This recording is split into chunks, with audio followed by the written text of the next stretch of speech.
Maraming salamat. Actually, kanina sa dialogue namin kay GM, I told him that, don't you think, GM, that you have to face them?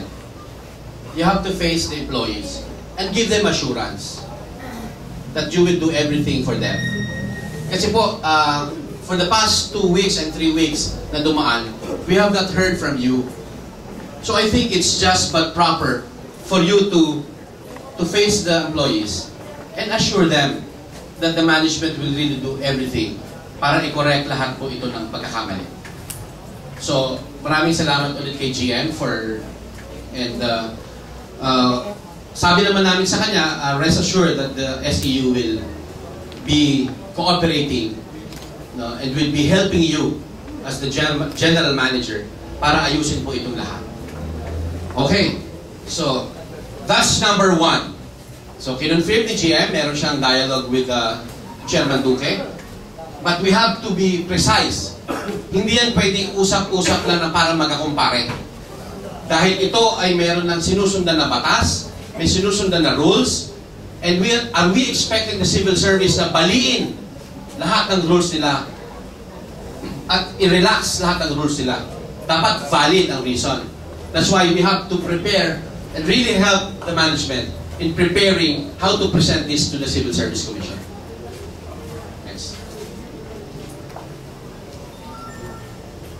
Step number 2. Habang ginagawa natin yon sa Civil Service Commission, ang intention natin ay umabot ang serbisyo ng mga empleyado at malampasan ang December 31 na napipintong MC25. I-hold lahat ng mga invalidations dahil pagdating sa dulo niyan at nagkaroon na ng final decision ang komisyon, mateterminate ang empleyado. That's why pinapa-hold muna natin lahat, status quo. Pag pumayag ang civil service, ito po ang naiisip namin gawin.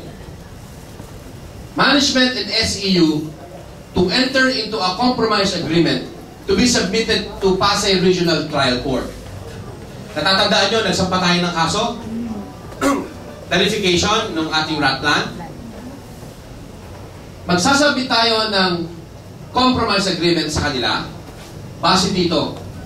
Dahil ang continuing opposition ng SEU from the non-participative crafting of structure, staffing pattern, irregular process ng rat plan implementation, erratic placement of employees to the untimely opening ng PSB was based on numerous violations in the provisions of Executive Order 366. Ano ba ang nakalagay doon sa compromise agreement? Ang nakalagay po doon sa compromise agreement, nagkakasundo ang SEU at ang management na ayusin lahat ng mga defective na appointments. Ang problema natin sa structure at staffing pattern, yung naging irregular na proseso sa rat plan, pati yung mga untimely opening ng PSB. Okay? So, detalyado ang compromise agreement. Kasi yan ang pagbabasihan ng korte.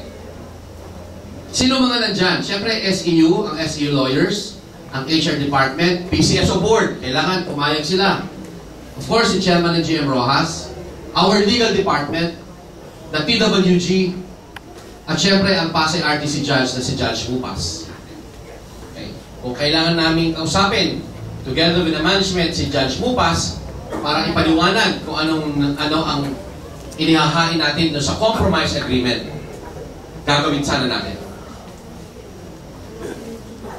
On or before November 30, or kung hindi man, kahit siguro umabot ito hanggang January or February or March. As long as yung number 1 option natin, naka-hold at status ko tayo lahat. Ibig sabihin, maitawid natin ito. Kasi ganito yan. Yung number 1 step, okay, i-hold ng civil service yan. Pero hindi niya pwedeng i-hold forever. Hindi niya pwedeng i-hold forever na hanggang mag-retiro tayong lahat. There will always be a time kung kailan yan pwedeng i-go. Pero ang intention lang natin, for us to have proper time and ample time para magawa natin sana itong compromise agreement. Okay, anong resulta ng compromise agreement?